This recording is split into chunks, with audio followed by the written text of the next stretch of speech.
Hello everyone. Now we are going to discuss singularity और singular point. ठीक है, तो अब हम सिंगुलरिटी या फिर जिसे हम सिंगुलर पॉइंट बोलते हैं उसको समझेंगे कि सिंगुलरिटी या फिर सिंगुलर पॉइंट किसी फंक्शन ऑफ कॉम्प्लेक्स वेरिएबल के लिए क्या होता है. ठीक है, तो देखिए सबसे पहले डेफिनेशन देख लेते हैं सिंगुलरिटी की क्या डेफिनेशन होती है. A singularity of a function fz is a point at which the function ceases to be analytic. That is, a point is said to be a singular point of fz if fz is not analytic at this point. ठीक है, तो देखिए definition क्या है singularity की या फिर singular point की, कि अगर आपके पास कोई फंक्शन है fz, ठीक है, और एक पॉइंट है आपके पास z इक्वल टू ए. अब ये point z is equal to a इस एफ जेड फंक्शन के लिए सिंगुलर पॉइंट होगा, या फिर आप इसे z इज इक्वल टू ए को इस फंक्शन के लिए सिंगुलरिटी बोलेंगे कब, जब ये फंक्शन इस पॉइंट पर एनालिटिक नहीं होगा. ठीक है, तो कहने का मतलब एक ऐसा पॉइंट जिस पर फंक्शन एनालिटिक नहीं होता है उस पॉइंट को आप क्या बोलते हैं, सिंगुलर पॉइंट बोलते हैं. और ये तो मैंने आपको पहले बताया ही था कि जिन पॉइंट्स पर एनालिटिक होता है उन्हें क्या बोल देते हैं, आप ऑर्डिनरी पॉइंट बोलते हैं. ठीक है, तो देखिए सिंगुलरिटी, ये थी डेफिनेशन सिंगुलरिटी की. ठीक है, कि अगर कोई फंक्शन किसी पर्टिकुलर पॉइंट पर एनालिटिक नहीं है तो उस पॉइंट को उस फंक्शन के लिए हम उसकी सिंगुलरिटी बोलेंगे. ठीक है, अब देखिए सिंगुलरिटी किसी फंक्शन की कैसे फाइंड करते हैं. ठीक है, तो देखिए सिंगुलरिटी फाइंड करने का क्या तरीका है. देखिए सपोज एक हमारे पास फंक्शन है एफ जेड और ये है Z square upon z minus one into Z minus two. तो इस फंक्शन की हमें सिंगुलरिटीज़ को फाइंड करना है. ठीक है, तो किसी फंक्शन में ये ज़रूरी नहीं है कि उसकी सिंगुलरिटी जो है वो वन होगी. ठीक है, ऐसा कोई ज़रूरी नहीं है. किसी फंक्शन की सिंगुलरिटी मोर देन वन भी हो सकती है, मतलब वो वन भी हो सकती हैं, टू भी हो सकती हैं, थ्री भी हो सकती हैं, और या फिर ऐसा भी हो सकता है कि किसी फंक्शन में कोई सिंगुलर पॉइंट ना मिले. आपकी जो फंक्शन एवरीवेयर कैसा होगा, एनालिटिक होगा, तो उसकी तो कोई सिंगुलरिटी होगी नहीं. ठीक है, अब देखिए ये आपके पास है फंक्शन एफ जेड. अब आपको इसकी सिंगुलरिटीज़ को फाइंड करना है. तो सिंगुलरिटीज़ फाइंड करने के लिए आप क्या करते हैं, जो फंक्शन का डिनोमिनेटर है उसे जीरो के इक्वल पुट कर देते हैं आप, जैसे आप पोल्स फाइंड करने के लिए करते थे. तो वहाँ पर हमने पोल्स का एक, जो आप अभी पोल्स जो है वो पोल्स भी क्या है, एक सिंगुलरिटी का ही एक टाइप है पोल. तो आपने पोल के बारे में थोड़ा सा इससे पहले जाना था, लेकिन अब पोल को आप बिल्कुल डीप में जाके समझेंगे कि पोल क्या होती है जब हम टाइप्स ऑफ सिंगुलरिटी पढ़ेंगे, क्योंकि पोल भी क्या होती है, एक सिंगुलरिटी का एक टाइप होता है उसमें से. ठीक है, तो देखिए इस तरह से आप पोल्स फाइंड करते थे, मतलब इसकी सिंगुलरिटीज़ को फाइंड कर रहे हैं आप. तो सिंगुलरिटीज़ फाइंड करने के लिए किसी फंक्शन की आपको करना क्या है, उस फंक्शन के डिनोमिनेटर को जीरो के इक्वल पुट कर देना है. अब इससे आपको z की वैल्यू मिलेगी. अगर ये पॉइंट आप लेते हैं z minus one equal to zero, इस फैक्टर को ज़ीरो लेते हैं तो यहाँ से z की वैल्यू मिलेगी वन. और अगर इस z माइनस टू को ज़ीरो के इक्वल पुट करते हैं तो z की वैल्यू मिलेगी टू. तो यहाँ पर आपको 2 पॉइंट्स मिले, एक तो 1 और एक 2. तो ये फंक्शन की सिंगुलरिटीज़ होंगी. ठीक है, तो यहाँ पर जो फंक्शन होगा इन दोनों पॉइंट्स पर वो एनालिटिक नहीं होगा. ठीक है, और वैसे भी आप देखेंगे कि अगर ये एफ जेड है, इसमें z is equal to one होगा, तो ये एफ जेड कितना हो जा रहा है, इनफाइनाइट हो जा रहा है, मतलब नॉट डिफाइंड हो रहा है. ठीक है, तो कहने का मतलब ये दोनों पॉइंट्स जो हैं ये क्या हैं, फंक्शन की सिंगुलरिटीज़ हैं. ठीक है, तो ये थी सिंगुलरिटी की डेफिनेशन. हमने समझा कि सिंगुलरिटी क्या होती है.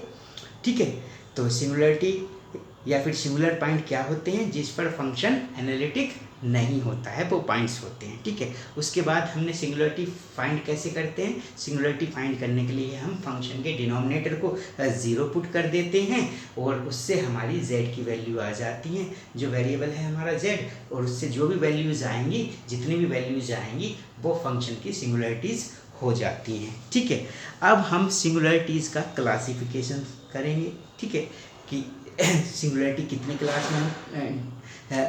क्लास में होती है, ठीक है, कितने क्लास में डिवाइड होती है सिंगुलरिटी, ठीक है। तो क्लासिफिकेशन कर लेते हैं सिंगुलरिटी का। तो देखिए क्लासिफिकेशन हमने किया है सिंगुलरिटी का यहाँ पर। तो सिंगुलरिटीज की 2 क्लासेस होंगी यहाँ पर, एक तो आइसोलेटेड सिंगुलरिटी और एक होगी आपकी नॉन आइसोलेटेड सिंगुलरिटी। कहने का मतलब हमने सिंगुलरिटीज़ को फाइंड करना तो सीख लिया, अब ये भी हमें चेक करना है कि कोई सिंगुलरिटी आइसोलेटेड सिंगुलरिटी कब होगी उसमें से, और नॉन आइसोलेटेड सिंगुलरिटी कब होगी, ठीक है। तो देखिए इन्हें हमें समझना है। तो देखिए सबसे पहले अगर हमारे पास एक फंक्शन है f(z), ठीक है, और सपोज उसकी हमने सिंगुलरिटी फाइंड की तो हमें एक सिंगुलरिटी मिली z = a, ठीक है। तो हम बोल सकते हैं कि इस f(z) की जो सिंगुलरिटी है वो क्या है, z = a है, ये हमने कंसीडर कर लिया। अब हमें ये चेक करना है कि ये z = a इस f(z) की आइसोलेटेड सिंगुलरिटी है या फिर इसे आप नॉन आइसोलेटेड सिंगुलरिटी बोलेंगे, ठीक है। तो देखिए ये कैसे करेंगे। तो देखिए आइसोलेटेड सिंगुलरिटी क्या होती है, उसकी डेफिनेशन क्या होती है वो मैं बता देता हूँ आपको। अगर ये z = a इसकी सिंगुलरिटी है f(z) की, और z = a के नेबरहुड में अगर और कोई इसकी सिंगुलरिटी नहीं है, तब ये z = a को आप बोलेंगे इसकी आइसोलेटेड सिंगुलरिटी, ठीक है। या ऐसे भी कह सकते हैं आप कि इस f(z) की सिंगुलरिटी आपने फाइंड की, वो आई z = a, एक सिंगुलरिटी मिली। अब इस z = a जो पॉइंट है इससे आप एक सर्कल बनाइए, z = a पॉइंट है आपका, और इससे एक स्मॉल रेडियस का सर्कल बनाएंगे जिसकी रेडियस किसे अप्रोच कर रही है, टेंड्स टू 0 है, ठीक है। अब इस सर्कल में अगर इस सर्कल के इनसाइड इस फंक्शन की और कोई सिंगुलरिटी नहीं आती है, तब ये z = a जो होगी वो इसकी कैसी सिंगुलरिटी होगी, आइसोलेटेड सिंगुलरिटी होगी, ठीक है। तो आप बोल सकते हैं if z = a is a singularity of f(z), ठीक है, and if there is no other singularity with a small circle surrounding the point z = a, then z = a is said to be an isolated singularity of f(z), ठीक है, ठीक। और अगर ऐसा है कि आपने z = a जो है, ये जो सिंगुलरिटी है इसकी, इससे आपने स्मॉल रेडियस का सर्कल बनाया, अब इस स्मॉल रेडियस के सर्कल में आपको इसकी एक और सिंगुलरिटी मिल गई, तो यानी कहने का मतलब ये z = a अब इसकी आइसोलेटेड सिंगुलरिटी नहीं होगी, फिर ये z = a इसकी कैसी सिंगुलरिटी हो जाएगी, फिर ये z = a इसकी नॉन आइसोलेटेड सिंगुलरिटी हो जाएगी। तो दोनों डेफिनेशन से आप देख सकते हैं। एक बार तो आप सर्कल के बेस पर डिफाइन कर सकते हैं कि इस पॉइंट से आपने एक सर्कल ड्रॉ करेंगे जिसकी रेडियस अप्रोच करेगी 0, मतलब बहुत स्मॉल रेडियस का सर्कल बनाएंगे, ठीक है। तो उसमें कोई और सिंगुलरिटी नहीं होनी चाहिए, तब तो ये होगी आइसोलेटेड सिंगुलरिटी। अगर कोई और सिंगुलरिटी इस सर्कल में मिल जाती है तो फिर ये हो जाएगी नॉन आइसोलेटेड सिंगुलरिटी, ठीक है। या फिर आप इसे नेबरहुड से डिफाइन कर सकते हैं कि अगर z = a इसकी सिंगुलरिटी है और इस सिंगुलरिटी के नेबरहुड में कोई और सिंगुलरिटी इसकी नहीं है, तो ये आइसोलेटेड सिंगुलरिटी है। और अगर इसके नेबरहुड में, इस पॉइंट के नेबरहुड में कोई और सिंगुलरिटी है, तो तब ये सिंगुलरिटी इसकी नॉन आइसोलेटेड सिंगुलरिटी होगी, ठीक है। तो ये थी डेफिनेशन आइसोलेटेड सिंगुलरिटी की और नॉन आइसोलेटेड सिंगुलरिटी की, ठीक है। अब एक एग्जाम्पल की हेल्प से हम इन दोनों को समझेंगे, ठीक है। अब देखिए यहाँ पर हमने एक फंक्शन लिया है f(z) = z + 1/z - 1 × z + 2। तो सबसे पहले इसकी सिंगुलरिटीज़ को फाइंड करेंगे। तो सिंगुलरिटीज़ को कैसे फाइंड करेंगे, इसकी डिनोमिनेटर को आप 0 के इक्वल पुट करेंगे, तो इससे आपको 2 पॉइंट्स मिलेंगे, एक तो z = 1 और एक z = -1, ठीक है। तो ये दोनों 2 पॉइंट्स मिले आपको, z = 1 और z = -2, ठीक है। तो कहने का मतलब इस फंक्शन की 2 सिंगुलरिटीज़ हैं, ठीक है। अब आपको ये देखना है कि z = 1 और z = -1 कि ये दोनों कैसी सिंगुलरिटीज़ हैं, आइसोलेटेड हैं या नॉन आइसोलेटेड सिंगुलरिटीज़ हैं। तो आप देख सकते हैं ये बिल्कुल क्लियर है कि z=1 जब इस पॉइंट से आप एक सर्कल बनाएंगे स्मॉल रेडियस का, तो z-2 जो जाएगा वो उस सर्कल की उस सर्कल में नहीं होगा। तो कहने का मतलब दोनों जो सिंगुलरिटीज़ हैं, दोनों सिंगुलरिटीज़ कैसी सिंगुलरिटीज़ है? दोनों सिंगुलरिटीज़ आइसोलेटेड सिंगुलरिटीज़ हैं। तो आप लिख सकते हैं z=1 and z=-2 are both are isolated singularity is of fz। ये fz की कैसी सिंगुलरिटीज हैं? आइसोलेटेड सिंगुलरिटीज हैं। ठीक है, तो ये था आइसोलेटेड सिंगुलरिटीज का एक क्वेश्चन। अब एक प्रॉब्लम हम ऐसी ले लेते हैं जिसमें जो सिंगुलरिटीज होंगी वो कैसी होंगी? नॉन आइसोलेटेड होंगी। हमने एक फंक्शन लिया fz equal to cot pi by z। अब इस फंक्शन की पहले हमें सिंगुलरिटीज़ फाइंड करनी है और फिर उन सिंगुलरिटीज़ को की क्लास को हमें बताना है कि वो आइसोलेटेड हैं या फिर नॉन आइसोलेटेड है। तो देखिए पहले तो इसे डिनोमिनेटर की फॉर्म में आप लिख सकते हैं cos pi by z upon sine pi by z. अब देखिए सिंगुलरिटीज़ फाइंड करने के लिए for singularities of f z, singularities के लिए आप क्या करते हैं? जो डिनोमिनेटर है उसको 0 के ऊपर पुट कर देते हैं। तो देखिए ये हो गया 0 और साइन थीटा 0 कब होता है? जब साइन एन पाई होता है। अब यहाँ पर इसे कंपेयर करेंगे हम, तो pi by z equal to n pi, pi से पाई कैंसिल, तो यहाँ पर ये 1/z इक्वल टू एन, तो z की वैल्यू मिली 1/n। अब देखिए n तो यहाँ पर 0 1 2 3 4 5 6 ये सभी नंबर्स होते हैं। ठीक है, तो यहाँ पर जब n की ये वैल्यू पुट करेंगे आप, ठीक है, तो यहाँ पर जो आपको इसकी सिंगुलरिटीज़ मिलेंगी वो सिंगुलरिटीज़ क्या मिलेंगी? 0 1 2 और 3 सॉरी 0 1/1 यानी 1 1/2 1/3 एंड सो ऑन। तो ये सभी इसकी सिंगुलरिटीज़ हैं। ठीक है, क्योंकि z यहाँ पर 0 रहेगा तब भी जो फंक्शन है वो एनालिटिक नहीं होगा, 1 पर भी नहीं होगा, इन सभी पॉइंट्स पर एनालिटिक नहीं होगा, मतलब ये उसकी सिंगुलरिटीज़ है। अब इन सिंगुलरिटीज़ में से आपको ये चेक करना है कि क्या है सभी सिंगुलरिटीज़ आइसोलेटेड है या नॉन आइसोलेटेड है, या फिर इनमें से कुछ आइसोलेटेड हैं या कुछ नॉन आइसोलेटेड है। ठीक है, तो देखिए अब इसमें हम चेक कर लेते हैं। तो इसमें से ये जो सिंगुलरिटी है आपकी z=0, ये जो सिंगुलरिटी है z=0, ये कैसी सिंगुलरिटी है? ये है आपकी नॉन आइसोलेटेड सिंगुलरिटी। z=0 यहाँ पर जो है वो कैसी सिंगुलरिटी है? नॉन आइसोलेटेड सिंगुलरिटी है। वो नॉन आइसोलेटेड सिंगुलरिटी क्यों है? क्योंकि देखिए नंबर यहाँ पर इंक्रीज होता चला जा रहा है, 1/2 1/3 1/4। तो जैसे ये डिनोमिनेटर इंक्रीज होगा तो ये नंबर बहुत एक स्मॉल मिल जाएगा।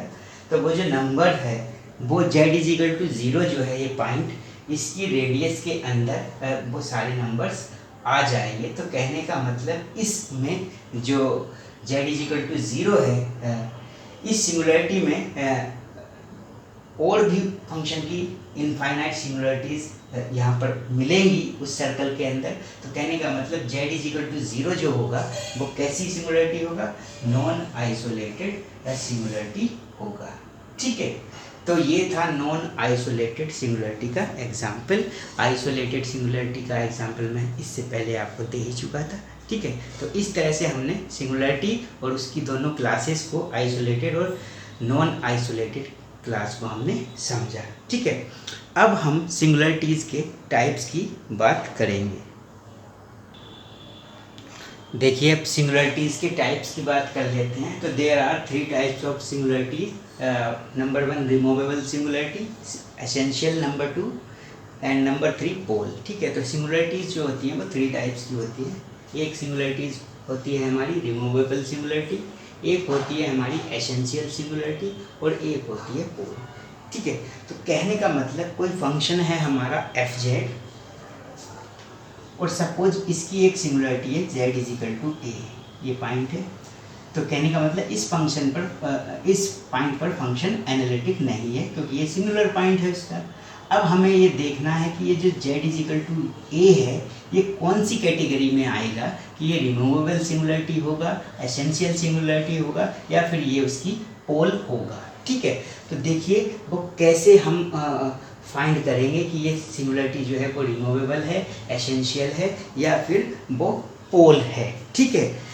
ठीक है, क्योंकि इन थ्री कैटेगरी में से ही एक सिंगुलरिटी होगी वो। ठीक है। तो देखिए इन तीनों कैटेगरी की सिंगुलरिटीज को हमें अब समझना है। ठीक है। तो देखिए ये किससे समझेंगे हम, ये हम समझेंगे लॉरेंट सीरीज के कंसेप्ट से। ठीक है। तो देखिए सपोज हमारे पास एक फंक्शन है एफ जेड और इसकी एक सिंगुलरिटी है Z is equal to a. तो ऑब्वियस सी बात है कि एफ जेड जो है इस पॉइंट को छोड़कर, जेड इज इक्वल टू ए को छोड़कर बाकी सब जगह अपनी डोमेन में जो है वो कैसा होगा, एनालिटिक होगा। अब हम ये कंसीडर कर लेते हैं कि फंक्शन की ये तो सिंगुलरिटी है, यानी वो यहाँ पर एनालिटिक नहीं है, और जो उसकी डोमेन है, जो उसकी डोमेन है फंक्शन की, वो एक सर्कल ये सी है जिसकी रेडियस हमने ली है r, इसमें उसकी डोमेन है। ठीक है।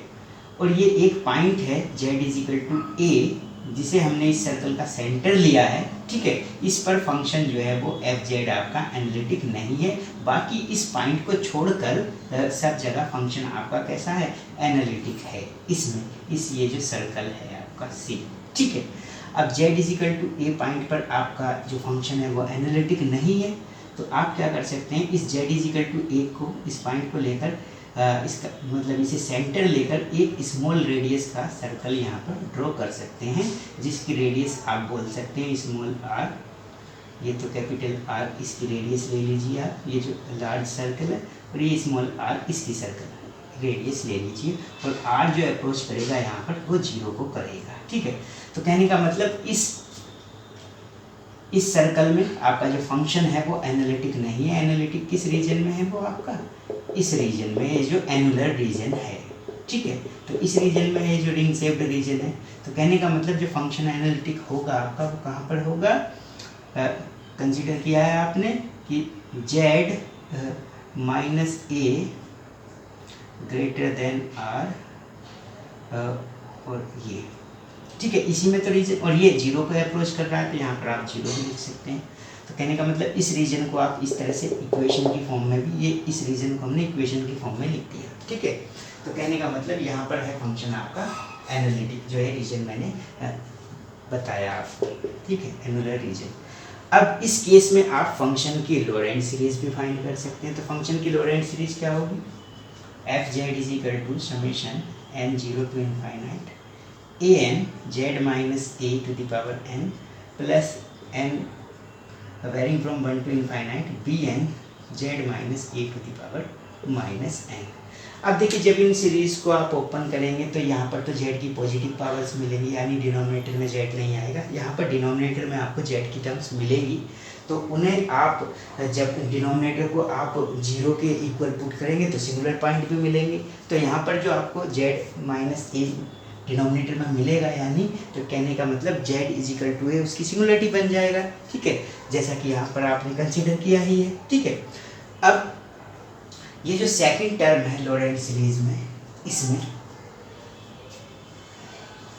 ठीक है, इसमें अगर जितने भी b1 होंगे, ये जितने भी bn होंगे, b1 b2 b3 b4 जितने भी bn हैं, अगर उन सभी bn की वैल्यू 0 है तो जो सिंगुलरिटी होगी आपकी z is equal to a, जिस पॉइंट के अबाउट इस फंक्शन को आपने एक्सपेंड किया है, ये सिंगुलरिटी कैसी होगी, रिमूवेबल सिंगुलरिटी हो जाएगी।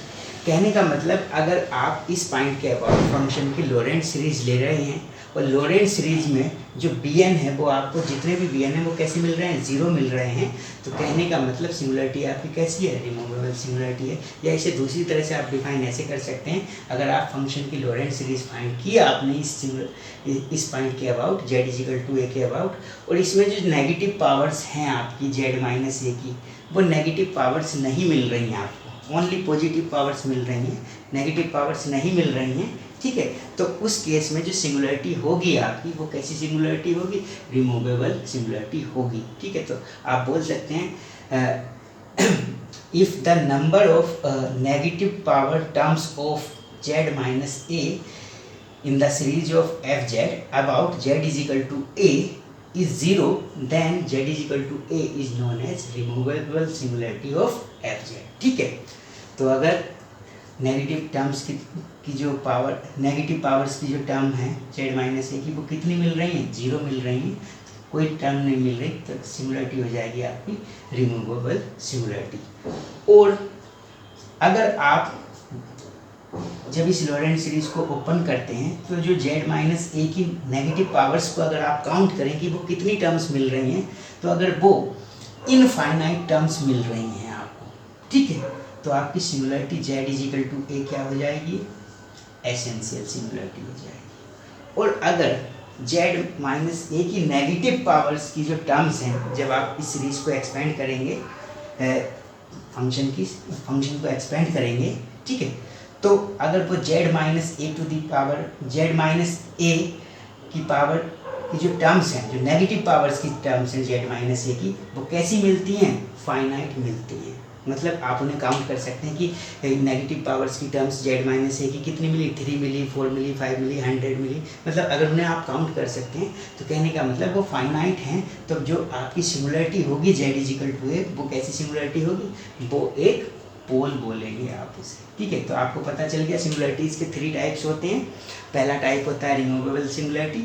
अगर कोई सिंगुलरिटी है आपकी z is equal to a, तो फंक्शन को आप about z is equal to a Laurent series expand कीजिए, और अगर उस लॉरेंट सीरीज में आपको z माइनस ए की नेगेटिव पावर्स नहीं मिलती हैं तो रिमूवेबल सिंगुलरिटी, और अगर z माइनस ए की नेगेटिव पावर्स इनफाइनाइट मिलती हैं तो एसेंशियल, और अगर z माइनस ए की नेगेटिव पावर्स जो मिलती हैं आपको, नेगेटिव पावर्स की जो टर्म्स मिलती हैं वो कितनी मिलती हैं, फाइनाइट टर्म्स मिलती हैं, तो पोल। यहाँ पर आप याद भी कर सकते हैं इसके लिए कैसी टर्म्स होंगी, फाइनाइट, इसमें इनफाइनाइट, और इसमें कैसी 0 मिलेंगी। कौन सी टर्म्स होंगी ये, z माइनस ए की नेगेटिव पावर्स की टर्म्स, ठीक है। तो ये था 3 टाइप्स ऑफ सिंगुलरिटीज़, ठीक है। अब इस पर हम कुछ प्रॉब्लम्स लेंगे और उन प्रॉब्लम्स में हम ये चेक करेंगे कि सिंगुलरिटी जो है हमारी वो रिमूवेबल सिंगुलरिटी है या एसेंशियल सिंगुलरिटी है। Let the function f z equal to sine z minus a upon z minus a has a removable singularity at z is equal to a, ठीक है। तो इस क्वेश्चन में आपको क्या प्रूफ करना है कि जेड इज इक्वल टू ए जो है, ये पॉइंट जो है इस फंक्शन की सिंगुलरिटी है, ठीक है, यानी इस पॉइंट पर फंक्शन एनालिटिक नहीं है। और ये किस टाइप की सिंगुलरिटी है, ये रिमूवेबल सिंगुलरिटी है, ठीक है। तो देखिए एफ जेड आपको एक गिवन है, तो सबसे पहले अगर आपको सिंगुलरिटी फाइंड करनी है तो क्या करते हैं, for singularity of f Z, तो इस फंक्शन की अगर आपको सिंगुलरिटी फाइंड करनी है तो इसके डिनोमिनेटर को आप 0 के इक्वल पुट कर देते हैं, तो इससे आपको z की वैल्यू मिलेगी a। तो इसका मतलब क्या है कि z is equal to a एक ऐसा पॉइंट है जहाँ पर फंक्शन एनालिटिक नहीं है, मतलब इस फंक्शन की जो सिंगुलरिटी है वो z is equal to a है, ठीक है। अब ये सिंगुलरिटी तो हो गई आपकी, ठीक है, लेकिन अब आपको ये भी प्रूफ करना है कि ये जो सिंगुलरिटी है ये किस टाइप की है, रिमूवेबल सिंगुलरिटी है। तो अब सिंगुलरिटी का टाइप देखने के लिए आपको फंक्शन को एक्सपेंड करना होता है, ठीक है। तो ये है आपका function f z sine z minus a upon z minus a, इसे आप लिख सकते हैं 1 upon z minus a into sine z minus a. अब इसे हम सीरीज में एक्सपेंड करेंगे फंक्शन को एफ जेड को। देखिए हम यहाँ पर हेल्प लेंगे साइन जेड की सीरीज से, जैसा कि मैंने आपको बताया साइन जेड और कोस जेड की सीरीज़ बताई थी। तो साइन जेड की सीरीज होती है z minus z cube by factorial 3 plus z to the power 5 by factorial 5 and so on. इस तरह से ये सीरीज़ मिलती है साइन जेड की।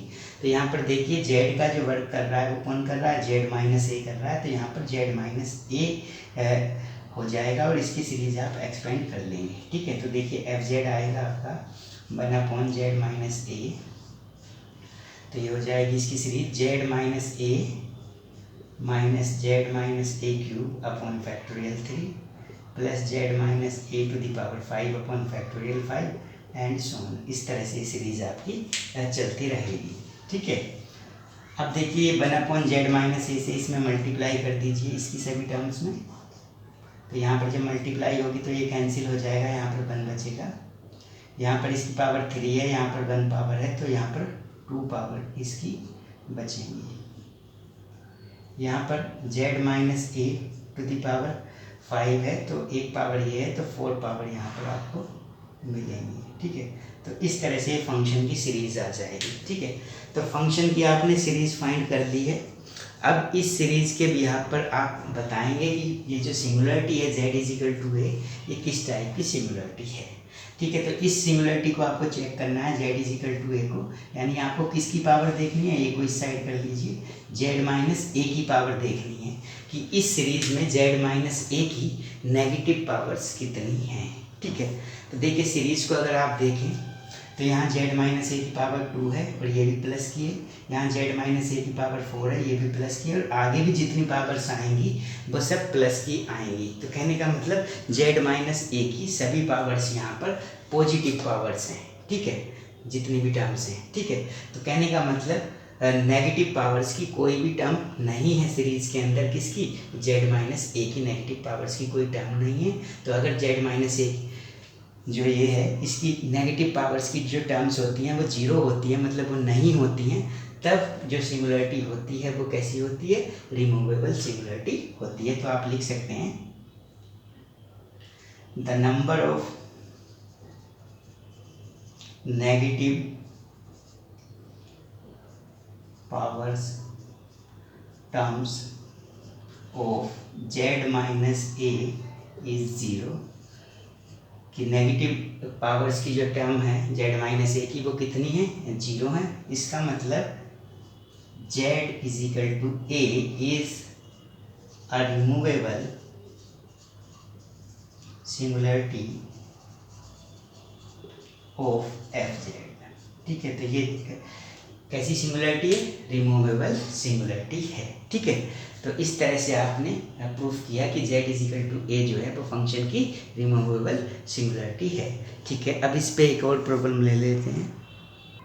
तो देखिए अब हमारे पास नेक्स्ट प्रॉब्लम है, show that the function f z equal to sine 1/z minus a has essential singularity at z is equal to a.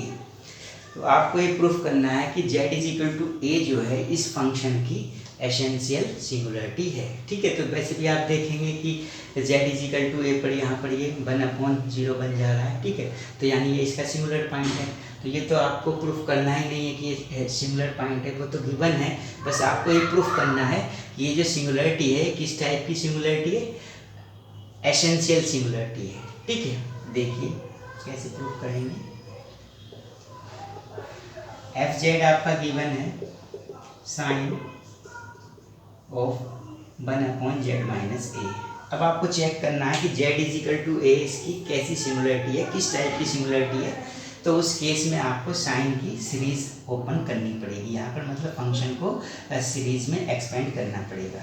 ठीक है, तो अभी मैंने साइन z की सीरीज आपको बताई थी और यहाँ पर z का जो काम कर रहा है वो 1/z माइनस ए कर रहा है, तो इसकी सीरीज हो जाएगी 1/z minus a minus 1/z minus a cube into factorial 3 plus 1/z minus a to the power 5 अपॉन 1 फैक्टोरियल 3 एंड सो ऑन। इस तरह से सीरीज आपको मिलेगी। ठीक है, अब ये सीरीज आपकी एक्सपेंड हो चुकी है, ये फंक्शन जो है सीरीज में एक्सपेंड हो चुका है, और इस फंक्शन को आप ऐसे भी लिख सकते हैं f z is equal to z minus a to the power -1 लिख सकते हैं। यहाँ से यहाँ पर भी 1 की क्यूब होगी तो 1, और z माइनस ए की क्यूब होगी तो इसे अगर ऊपर लिखेंगे आप तो इसे इस तरह से लिख सकते हैं अपॉन फैक्टोरियल 3 प्लस इसे भी आप इस तरह से लिख सकते हैं z minus a to the power -5 upon factorial 5।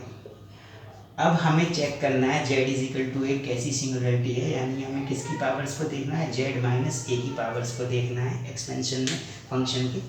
तो इसकी नेगेटिव पावर्स कितनी है ये हमें देखना है। देखिए फर्स्ट टर्म में भी नेगेटिव पावर है इसकी, सेकंड टर्म में भी नेगेटिव पावर है, थर्ड टर्म में भी नेगेटिव पावर है यहाँ पर। और जैसे जैसे सीरीज को आप एक्सपेंड करते जाएंगे, यहाँ पर टर्म्स लिखते जाएंगे, तो वो सभी जो टर्म्स आएंगी उनमें z माइनस ए की आपको नेगेटिव पावर्स मिलेंगी। ठीक है, तो अगर हम बात करें कि इसमें नेगेटिव पावर्स की टर्म्स कितनी है z माइनस ए की, तो वो इनफाइनाइट होंगी, क्योंकि ये एक इनफाइनाइट सीरीज है। तो और सभी टर्म्स जो हैं देखिए नेगेटिव मिल रही हैं। तो कितनी कितनी टर्म्स हैं नेगेटिव पावर्स की, इनफाइनाइट टर्म्स हैं। ठीक है, तो आप लिख सकते हैं the number of negative powers of z minus a, the number of terms of negative powers of z minus a is कितनी है, इनफाइनाइट। तो जब नेगेटिव पावर्स की जो टर्म्स होती हैं z माइनस ए की, वो कितनी होती हैं, इनफाइनाइट होती हैं। तो सिंगुलरिटी आपकी कैसी होती है, एसेंशियल सिंगुलरिटी होती है। तो आप लिख सकते हैं z is equal to a is essential singularity. ये कैसी सिंगुलरिटी है, एसेंशियल सिंगुलरिटी होती है। ठीक है, तो हमने दो प्रॉब्लम करी है इस पे। ठीक है, फर्स्ट प्रॉब्लम में क्या था कि हमने रिमूवेबल सिंगुलरिटी प्रूफ की थी, सेकंड में हमने इस क्वेश्चन में एसेंशियल सिंगुलरिटी प्रूफ की है। और अब एक टाइप और बचता है सिंगुलरिटी का, पोल। ठीक है, तो अब हम एक ऐसी प्रॉब्लम ले लेते हैं जिसमें हमें जो सिंगुलरिटी मिले वो कैसी मिले, पोल मिले। ठीक है, तो देखिए अब हमारे पास प्रॉब्लम है, show that the function sine z minus a upon z minus a, इसकी पावर यहाँ पर 4 है, ये फंक्शन है आपका। तो आपको ये प्रूफ करना है कि ये जो फंक्शन है इसकी सिंगुलरिटी है एक z इज इक्वल टू ए, और वो क्या है, पोल है। ठीक है, क्योंकि पोल भी क्या होती है, एक सिंगुलरिटी का टाइप ही होती है। ठीक है, तो इस फंक्शन को सबसे पहले आप एफ जेड ले सकते हैं। So let f z is equal to sine z minus a upon z minus a to the power 4। ठीक है, अब देखिए अगर आप इसकी सिंगुलरिटी फाइंड करना चाहेंगे, ठीक है, तो for singularity of f Z, तो जब सिंगुलरिटी फाइंड करते हैं आप, तो जो डिनोमिनेटर होता है उसे 0 के इक्वल पुट कर देते हैं। तो इससे क्या मिलेगा आपको, z इज इक्वल टू ए मिलेगा एक पॉइंट। तो यानी z इज इक्वल टू ए एक ऐसा पॉइंट है जिस पर फंक्शन एनालिटिक नहीं है, यानी ये उसकी सिंगुलरिटी है फंक्शन की। अब ये जो सिंगुलरिटी है किस टाइप की सिंगुलरिटी है, ये पोल है। तो अब पोल कब होती है सिंगुलरिटी, अगर आप इस फंक्शन को एक्सपेंड करेंगे और इसमें z माइनस ए की जो नेगेटिव पावर्स आएंगी उनका नंबर्स अगर आप देखेंगे, अगर वो फाइनाइट नंबर्स आता है तो कहने का मतलब ये उसकी पोल होगी। ठीक है, तो देखिए अब आपको चेक करना है सिंगुलरिटी किस टाइप की है, तो फंक्शन को एक्सपेंड करेंगे। तो f z 1 upon z minus a to the power 4 को आप यहाँ पर रख सकते हैं। ये यहाँ पर है आपका साइन जेड माइनस ए, और साइन जेड माइनस ए की सीरीज आप लिख सकते हैं। क्या सीरीज होगी इसकी, z minus a minus z minus a to the power 3 upon factorial 3 plus z minus a to the power 5 upon factorial 5 and so on. ठीक है, ये इनफाइनाइट सीरीज होगी ये। अब देखिए इस 1 upon z minus a to the power 4 से multiply करेंगे, तो यहाँ पर देखिए 4 पावर है, यहाँ 1 पावर है, ऊपर 1 है नीचे 4 है, तो डिवीजन जब करते हैं तो पावर माइनस हो जाती है। तो यहाँ पर z minus a to the power minus 3 बचेगा, और यहाँ पर z minus a to the power यहाँ पर 3 है, यहाँ पर 4 है, तो कितना बचेगा, -1 बचेगा। और यहाँ पर जब आप देखेंगे तो ये 5 है, ये 4 है, तो ये z minus a to the power 1 बचेगा। अब देखिए इस टर्म के बाद जो पावर्स मिलेंगी आपको, इस टर्म के बाद जेड माइनस ए की वो सारी पॉजिटिव पावर्स मिलेंगी, बिकॉज यहाँ पर सीरीज में जो जेड माइनस ए की पावर आएंगी वो जेड माइनस ए कि जो यहाँ पर पावर है 4 उससे ज़्यादा आएगी। यहाँ 5 है तो 5 के बाद 7 आएगा, 7 के बाद फिर जो भी पावर्स आएंगी वो 4 से ग्रेटर होंगी। तो कहने का मतलब ये जो टर्म्स मिलेंगी आगे आपको, ये सब पॉजिटिव नंबर्स की टर्म्स आपको, पॉजिटिव पावर्स की टर्म्स मिलेंगी z-a की। ठीक है, अब आपको चेक करना है कि ये कैसी सिंगुलरिटी है। तो z-a की पावर देखेंगे आप कि इसकी नेगेटिव पावर्स की इसमें कितनी टर्म्स हैं। तो देखिए एक तो ये टर्म्स है नेगेटिव पावर की और एक ये टर्म है, तो ओनली 2 टर्म्स। तो 2 टर्म्स हैं, यानी नंबर कितना है 2 है नेगेटिव पावर्स का की टर्म्स का। ठीक है, तो 2 क्या होता है, एक फाइनाइट नंबर होता है। ठीक है, तो इसका मतलब सिंगुलरिटी जो होगी वो क्या होगी, पोल होगी। तो आप लिख सकते हैं the number of negative powers, the number of terms of negative powers of z minus a in fz, या आप बोल सकते हैं in the expansion of fz is finite. Finite है नंबर, क्योंकि 2 ही टर्म्स ऐसी हैं जिनमें वो नेगेटिव पावर्स की टर्म्स मिली है। जब फाइनाइट होता है नंबर तो आप लिख सकते हैं कि z is equal to a is a pole. तो ये क्या है, पोल है। ठीक है, तो इस तरह से हमने सिंगुलरिटीज़ को डिस्कस किया और सिंगुलरिटीज़ के सारे टाइप्स हमने स्टडी किए और उन सभी टाइप पर हमने प्रॉब्लम को भी सॉल्व किया। ठीक है, तो ये था सिंगुलरिटी।